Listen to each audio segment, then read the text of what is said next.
So, hello, Alex. How are you? You're right, Christina. See, it started recording. Yes, we started recording. Very Yeah, for active. this episode of how long I hate getting. Yes, this episode, unfortunately, Rob will not be joining us. But hi, Mom. This is Alex, as you know, and we're just gonna share our thoughts on the past week. Yeah, all the new developments of everything that's happened. And there It's are a lot. been an interesting one, to be fair. So as my girlfriend walking by, do you want to start over? No, of course not. That's fine. um, but yeah, so it's basically, there's pretty much been a lot going on, let's just say economically speaking and socially speaking around the world. Yeah. The States has been hit hard by a lot of the social changes that are kind of being pushed out now. It's stuff that, to be honest, I think, we're talking about the whole Black Lives Matter movement. I think it's pretty much overdue, Absolutely. given the amount of inequality that it's only getting worse as well. If you look at the numbers, it's only getting worse. Given the amount of inequality in the States and over here, it's something that's overdue and is pretty much bound to happen. It took a it's called like a trigger event for it to finally kick off. And yeah, to be honest, I think it's a great thing. Other than the looting is pretty much unacceptable in any scenario. I think it's something it's the only thing that's going to push the change that it needs to happen. That's what the First Amendment protects, right? Their right to protest something that they don't agree with. And I absolutely agree. It's well overdue. And I think it's really important now that it's happened the way it's happened, that we, use this momentum, not just, post a black square, a couple days past, now we don't talk about it anymore. I hope the protests continue, especially in the States, and it actually leads to, real change, legislative change, not just people saying that they're, companies posting that they're pledging to change. That's something that I think is really important. I think our company has done the same. We're going to be donating to Black Lives Matter, and we obviously support equality in all forms. So I think it's really important that we are all vocal about it, because it's something that's well overdue, and I just can't believe that in the year 2020 we need to state the obvious. That Black Lives. I know. It's the well, it's all well and good, posting something on Instagram, but the real difference happens in everything you see and hear every day. Exactly. Realistically, it's what you see out in the real world. That's where the actual change is going to happen. And there's a lot of onus on us as, non-black people to talk about it amongst ourselves, be vocal about it, and do what we can as allies to forward the cause as well. Absolutely. Well, just do the right thing in the world. If you see exactly, speak out against the injustice. Don't exactly. And I think I saw something on somewhere that said, it's not enough to say you're not racist. You have to be actively anti-racist. Yeah. And I agree. Like, my entire life I've agreed with that, but now more than ever, you have to be vocal, active. You need to put your money where your mouth is as well. So I'm glad. I'm glad that there's protests. I'm glad that we're also, blessed with cameras, because it makes the police brutality at anti-police brutality rallies just even more ironic, and the way that it's been handled by the government in the US is just so poor. I don't know. I think I also saw this other post somewhere that was saying, we've been saying that 2020 is a write-off because of Corona and everything, but with everything happening as it is, it's almost like so much necessary change is finally happening, and we're becoming so aware of how many things are unsustainable, unjust, and maybe we can actually act on it now, because it's culminated to a point where we're so aware. Yeah, absolutely. We needed. Well, everyone needed to see that. Well, everyone already knew how bad, for example, the environmental impact was of life before the whole lockdown coronavirus situation, and it shows that just by stopping it temporarily, things get better. Yeah. Albeit it's only temporary. The fix is only temporary, but things will get better over time. Exactly. So yeah, it kind of shows that you don't actually need to be at 100% production at all times. I think the main thing is, as long as everyone in the world is equal and agrees to it. I know that's really long and far-fetched dream, but as long as everyone agrees to it, then you can control the amount of damage that pretty much humans have on the world. But yeah, it's to It's an interesting time. It is an interesting time. Interesting to see where it goes. I mean, hopefully we'll come out of it. Like I said, it's an opportunity to improve, and hopefully we'll come out of it with more gains than lost. Exactly. I think that it always depends on how you handle it and how you interpret the situation. But I also hope, that we come out of it stronger, having learned something, hopefully. Because it's not even, none of this was by choice. It all kind of was forced upon all of us. So, most of the time, that's how you learn. It's not exactly. stuff you choose. That's you never choose to. You very rarely learn something new out of something you've chosen to do. Yeah. Outside of reading books, etc. No one feel discomfort. That's how you grow. Yeah, exactly. It's normally through times of discomfort. Yeah. So yeah, it's I mean, yeah, we'll have to see how everything goes. But yeah, the whole the coronavirus situation, that's developing actually in a different way to how I would have first thought, if I'm honest. It's I thought lockdowns would last longer. I thought they'd be a lot more hardline, a lot more strict. And I actually thought that the impact of it, as in both economically and to, I guess, health-wise, would be a lot worse than it actually is. So, in my point of view, it's not actually it's not as bad as I think it could have been. And I think a lot of the worst case scenarios have been avoided. We'll have to see at the end of this year in Q4 the real economic impact. I think once the furlough schemes have all been kind of discontinued, and all the sport it's not dried up, but when the sport is going to be the hardest to get, or you have to have there's higher barriers of entry to get it, then we'll start to see the real long-term impact. But there's going to be, people say there's going to be a second wave around about that time as well. So we may even go into either localized lockdowns or a lockdown situation again. We just don't know yet.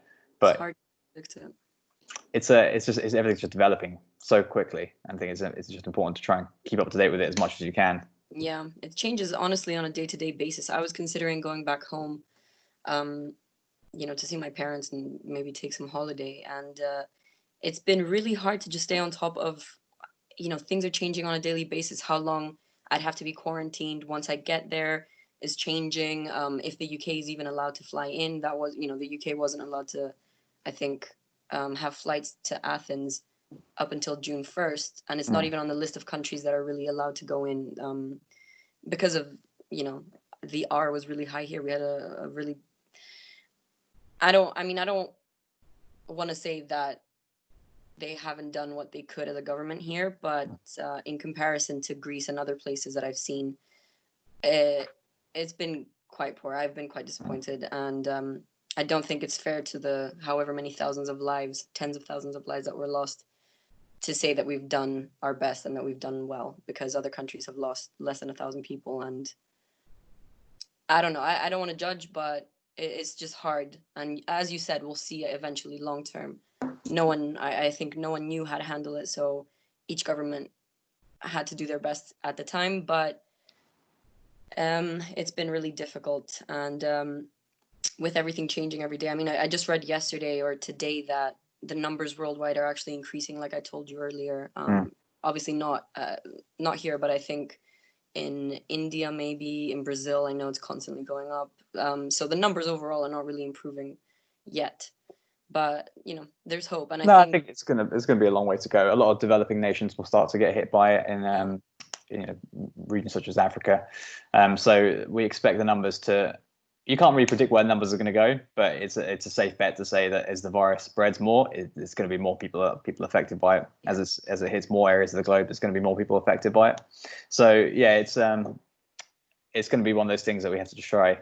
I think it's ultimately, until you find a vaccine, it's going to have to be something that we're going to have to learn to live with.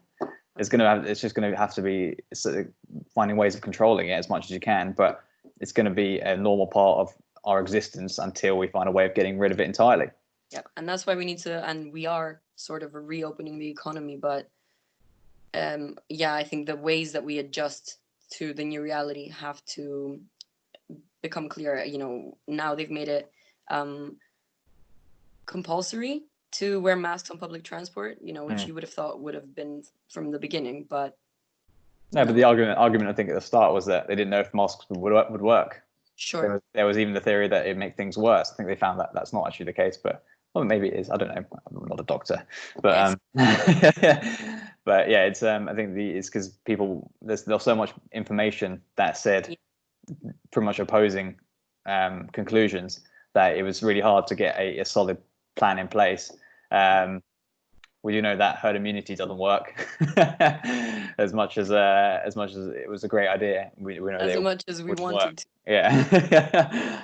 No, but certain things like keeping a distance, you would think that it would be, I don't know, self-evident. That's just something that we need to get used to. It's not maybe something that we're comfortable with, but it's just going to be a part of life now for a little while. That's it. You gotta learn to adapt with it.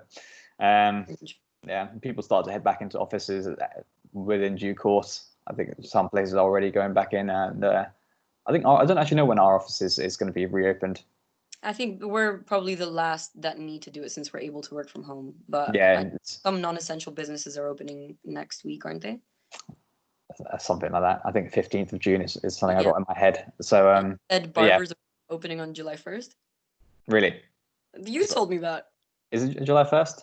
I thought it was in July.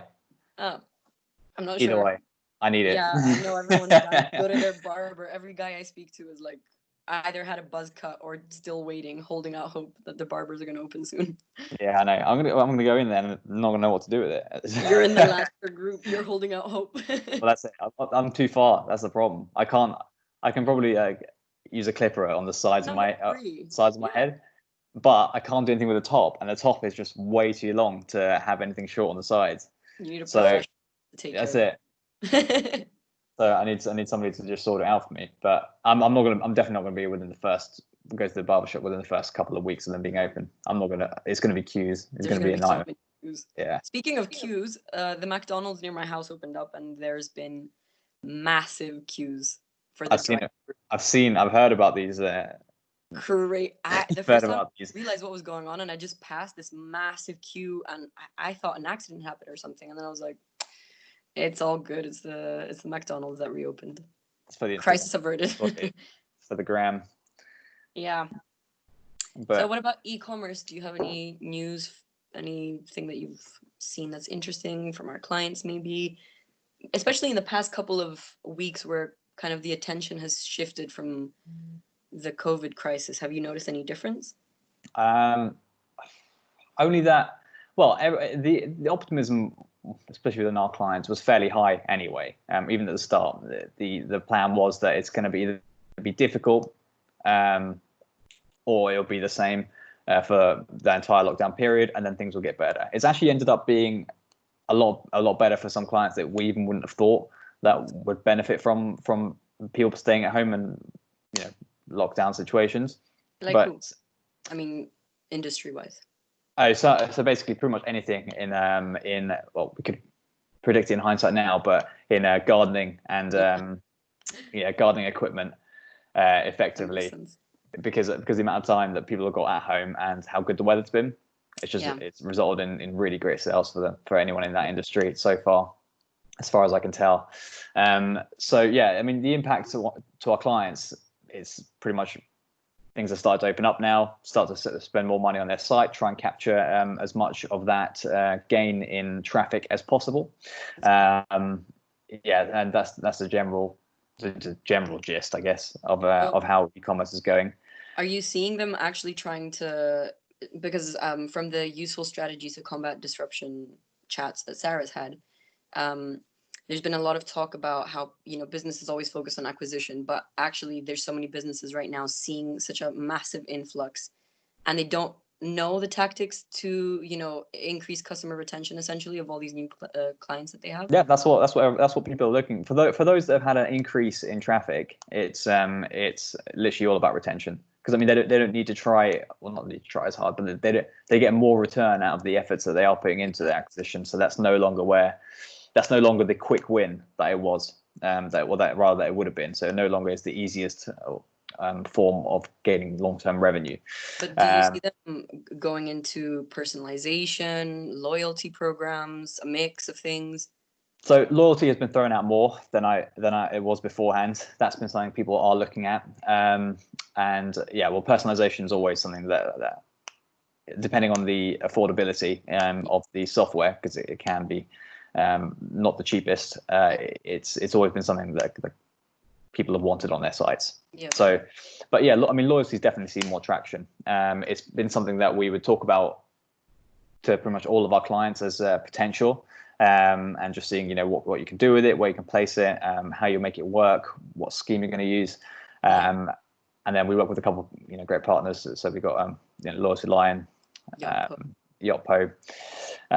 So we then normally pass the discussion over to them to kind of expand a bit further. But it's been the early parts of the talks have definitely kicked off a lot more than they did before the lockdown.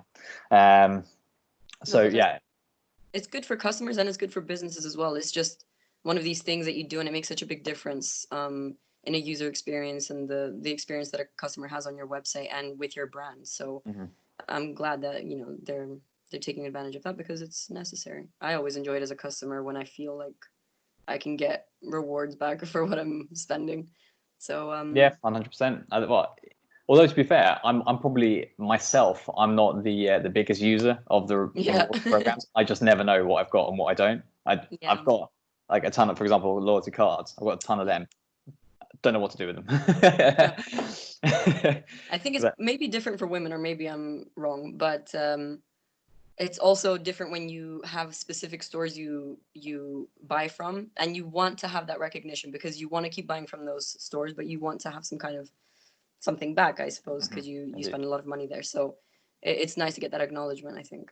Well, that's it. It's also, if it's on the site and it's stored on the site, there isn't that, like the example I just gave with loyalty cards, there isn't that need that I have to carry around the card to get something out of it. It's just already there in your account. It's already applied. You just use it there and then gone. It seems pretty much a free bonus. Exactly.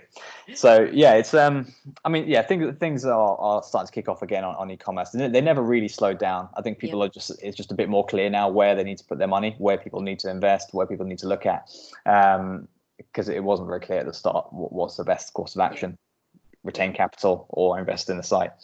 And outside of that, we've got a couple of new clients on board, so a lot of the team have been very busy keeping up with that, and that's been really interesting. To be fair, what those clients want to achieve is going to be some really great topics for upcoming videos. Nice. But yeah, I mean, it's only upwards the way I see it. Hopefully we can use it all for good, meaningful change moving forward.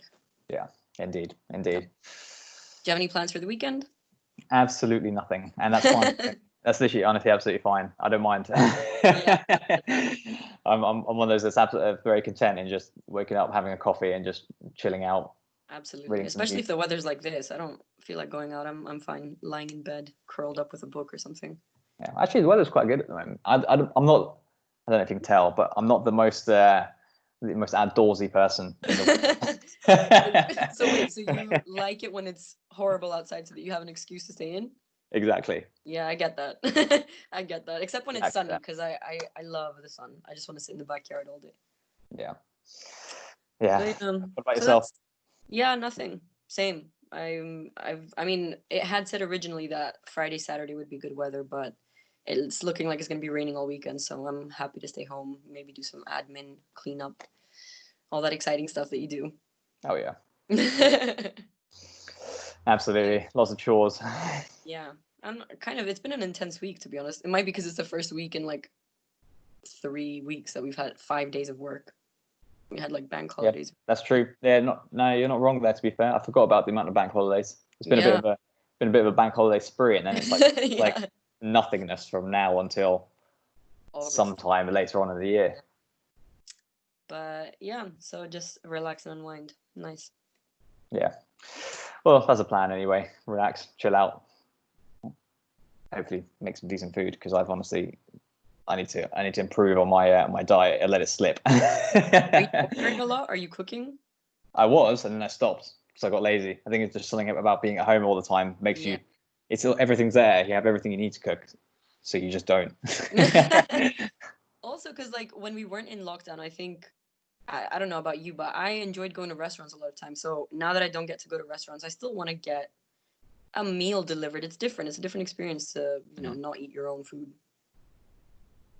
Yeah, I know what you mean. Well, actually, there are more and more places opening. There's a great Italian opposite us called Olivo's. So I need to, yeah, absolutely love them. So I'm probably gonna order something from there this weekend, just like a little treat. But yeah, nice. Sounds like a plan. I love Olivo. Yeah. Nice, cool. So I suppose we should wrap it up. Indeed. Nice. So it's been a great week. Yeah, keeping up to date with everything. That's always fun. You know, it's a problem when there's so much to talk about that you don't know where to start. Yeah, exactly. But no, it's all good. It will be fine. Yeah. Positive thinking. Indeed. And to anyone watching, thank you. Stay safe. Enjoy your weekends. And we'll see you next week. That's great. See you later.